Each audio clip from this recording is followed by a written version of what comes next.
தமிழகத்தில் திமுக தான் ஆளுங்கட்சியாக செயல்படுகிறது என்று ஸ்டாலின் தெரிவித்துள்ளார். சென்னை ஆலந்தூர் அடுத்த நங்கநல்லூரில் விமான நிலைய ப்ரீபெய்ட் டாக்ஸி ஓட்டுநர்களுடன் திமுக பொருளாளர் மு.க. ஸ்டாலின் கலந்துரையாடினார்.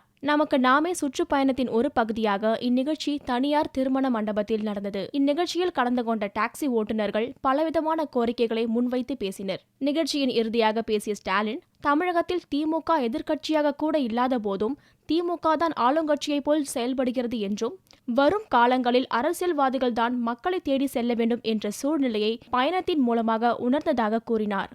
திமுக பொறுத்தவரைக்கும் ஆளுங்கட்சியாக இல்லை, ஏன் சட்டமன்றத்தில் எதிர்கட்சி என்கிற அந்தஸ்துல கூட திமுக இல்லை என்பது உங்களுக்கு தெரியும். ஆளுங்கட்சியாக இல்லாட்டாலும் இன்னைக்கு தமிழ்நாட்டை பார்த்தீங்கன்னா திமுக தான் ஆளுங்கட்சியாக செயல்பட்டு இருக்கு. அது உங்களுக்கு தெரியும். எந்த அரசியல்வாதிகளாக இருந்தாலும் இன்னைக்கு அரசியல் செய்யணும்னா நாட்டுல மக்கள் அரசியல்வாதிகளை தேடி வரக்கூடாது. அரசியல்வாதிகள் தான் மக்களுக்கு வரக்கூடிய ஒரு சூழ்நிலை இந்த பயணத்தின் மூலமாக நான் பெற்றிருக்கக்கூடிய அனுபவம்.